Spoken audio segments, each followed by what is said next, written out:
बोलिए श्री कृष्ण भगवान की जय, श्रीमन नारायण भगवान की जय। राधे राधे, जय श्री कृष्णा। आप सभी का दिन शुभ हो।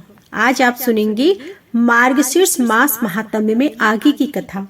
आज की कथा में आप सभी सुनेंगे रौद्र सृष्टि और भगवान तथा लक्ष्मी जी की सर्वव्यापकता का वर्णन। अध्याय पसंद आए तो प्लीज वीडियो को लाइक जरूर कीजिएगा। कमेंट बॉक्स में जय श्री हरि जरूर लिखेगा। श्री पराशर जी बोले, अब मैं रुद्र सर्ग का वर्णन करता हूँ, सो ध्यान पूर्वक होकर सुनो। कल्प के आदि में अपने समान पुत्र उत्पन्न होने के लिए चिंतन करते हुए ब्रह्मा जी की गोद में नील लोहित वर्ण के एक कुमार का प्रादुर्भाव हुआ। हे द्विजोतम, जन्म के अनंतर ही वह जोर जोर से रोने लगा और इधर उधर दौड़ने लगा। उसे रोता देख ब्रह्मा जी ने उससे पूछा, तू क्यों रोता है? तो उसने कहा, मेरा नाम रखो। तब ब्रह्मा जी बोले, हे देव, तेरा नाम रुद्र है, अब तू मत रो, धैर्य धारण कर। और ऐसा कहने पर भी वह 7 बार और जोर जोर से रोया।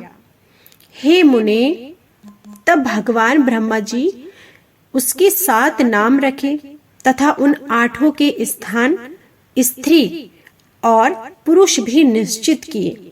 हे द्विज, प्रजापति ने उसे भव, शर्व, ईशान, पशुपति, भीम, उग्र और महादेव कहकर संबोधन किया।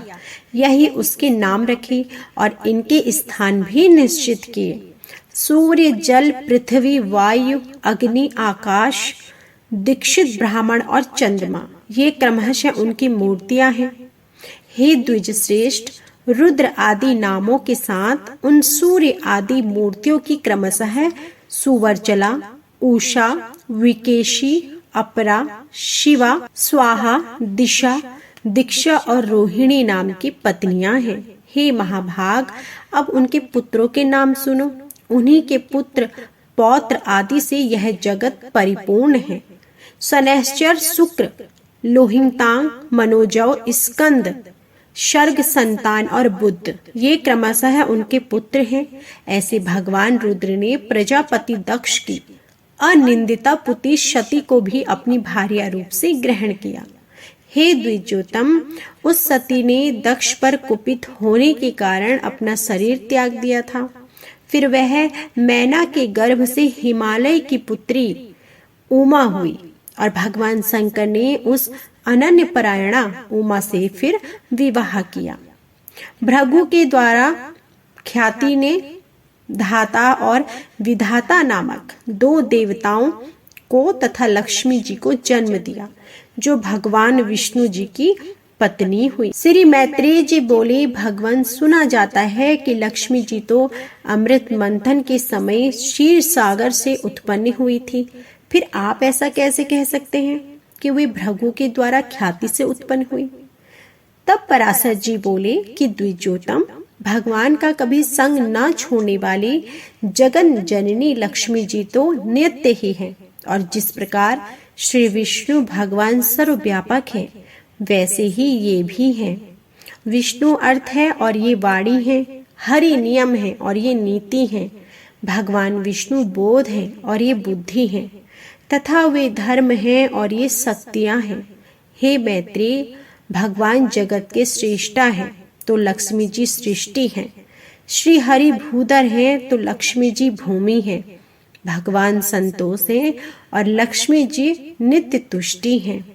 भगवान काम है और लक्ष्मी जी इच्छा है, वे यज्ञ हैं और ये दक्षिणा है। श्री जनार्दन पुंडरीकाक्ष और देवी लक्ष्मी जी आयुर्युति हैं। हे महामुने, मधुसूदन यजमान ग्रह है और लक्ष्मी जी पत्नीशाला है।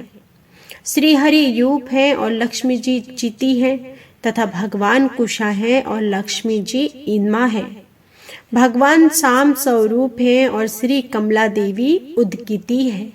जगतपति भगवान वासुदेव हुताशन है और लक्ष्मी जी स्वाहा है। हे द्विजोतम, भगवान विष्णु शंकर है और श्री लक्ष्मी जी गौरी हैं तथा हे मैत्रेय श्री केशव सूर्य हैं और कमल वासिनी श्री लक्ष्मी जी उनकी प्रभा है। श्री विष्णु पितृगण हैं और श्री कमला नित्य पुष्टिदायिनी स्वधा है। विष्णु अति विस्तीर्ण सर्वात्मक अवकाश है और लक्ष्मी जी स्वर्गलोक हैं। भगवान श्रीधर चंद्रमा हैं और श्री लक्ष्मी जी उनकी अक्षय कांति हैं। हरि सर्वगामी वायु है और लक्ष्मी जी जगत की गति और आधार है। हे महामुने श्री गोविंद समुद्र है। हे द्विज लक्ष्मी जी उसकी तरंग है। भगवान मधुसूदन देवराज इंद्र है और लक्ष्मी जी इंद्राणी है। चक्रपाणी भगवान यम है और श्री कमला यम पत्नी धर्मोर्णा है। देवादिदेव श्री विष्णु कुबेर है और श्री लक्ष्मी जी साक्षात सिद्धि है। श्री केशव स्वयं वरण है और महाभाग लक्ष्मी जी गौरी हैं। हे द्विजराज श्री हरिदेव सेनापति स्वामी कार्तिकेय हैं और श्री लक्ष्मी जी देव सेना है। द्विजोत्तम भगवान गदाधर आश्रय हैं और लक्ष्मी जी शक्ति है। भगवान निमेष हैं और लक्ष्मी जी काष्ठा है। वे मुहूर्त हैं और ये कला है। सर्वेश्वर सर्वरूप श्री हरि दीपक हैं और श्री लक्ष्मी जी ज्योति हैं। श्री विष्णु वृक्ष रूप हैं और जगन माता श्री लक्ष्मी जी लता हैं। चक्र गदाधर देव श्री विष्णु दिन हैं और लक्ष्मी जी रात्रि हैं। वरदायक श्री हरि वर हैं और पद्म निवासिनी श्री लक्ष्मी वधु हैं। भगवान नंद हैं और श्री लक्ष्मी नदी है। कमल नयन भगवान ध्वजा है और कमल लया लक्ष्मी जी पताका है। जगदीश्वर परमात्मा नारायण लोभ है और लक्ष्मी जी तृष्णा है तथा हे मैत्रेय रीति और राग भी साक्षात श्री लक्ष्मी और गोविंद स्वरूप हैं। अधिक इससे ज्यादा मैं क्या कहूँ। संक्षेप में यह कहना चाहिए कि देव त्रियक और मनुष्य आदि में पुरुषवाची भगवान हरि हैं और ये स्त्रीवाची श्री लक्ष्मी जी, इनके परे और कोई भी नहीं है। श्री पराशर जी बोले, हे मैत्रेय तुमने इस समय मुझसे जिसके विषय में पूछा है वह श्री समंत मैंने भी मरीचि ऋषि से सुना था, वह मैं तुम्हें सुनाता हूँ। ध्यान पूर्वक होकर सुनो। एक बार शंकर के अंशा अवतार श्री दुर्वासा जी पृथ्वी तल में विचर रहे थे। घूमते घूमते उन्होंने एक विद्याधारी के हाथों में संतानक पुष्पों की एक दिव्य माला देखी। हे ब्राह्मण, उसकी गंध से सुवासित होकर वह वनवासियों के लिए अति शोभनीय हो रहा था।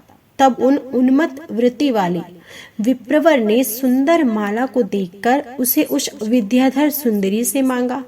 उनके मांगने पर उसे बड़े बड़े नेत्रों वाली कृशांगी विद्याधारी उन्हें आदर पूर्वक प्रणाम कर वह माला दे दी। हे मैत्रेय, उन उन्मत्त वेशधारी विप्रवर ने उसे लेकर अपने मस्तक पर डाल दिया और पृथ्वी पर विचरने लगे। इसी समय उन्होंने उन्मत्त ऐरावत पर चढ़कर देवताओं के साथ आते हुए त्रैलोकीय सचिपति इंद्र को देखा। उन्हें देखकर मुनिवर दुर्वासा ने उन्मत्त के समान वह मतवाले भौरों से गुंजायमान माला अपने सिर पर से उतारकर देवराज इंद्र के ऊपर फेंक दी। देवराज ने उसे लेकर ऐरावत के मस्तक पर डाल दी। उस समय वह ऐसी सुशोभित हो रही मानो कैलाश पर्वत शिखर पर श्री गंगा जी विराजमान हो। उस मंदोमंद हाथी ने उसकी गंध से आकर्षित हो उसे सूंड से सूंघकर पृथ्वी पर फेंक दिया। हे मैत्रेय, यह देखकर मुनि श्रेष्ठ भगवान दुर्वासा जी अति क्रोधित हुए और देवराज इंद्र से इस प्रकार बोलने लगे। तो यह थी आज की संपूर्ण अध्याय। इससे आगे की कथा आप हमारी अगली वीडियो में जरूर सुनिएगा। आज का अध्याय पसंद आया हो तो प्लीज वीडियो को लाइक जरूर कीजिएगा। कमेंट बॉक्स में जय श्री हरि जरूर लिखिएगा। जय श्री हरि।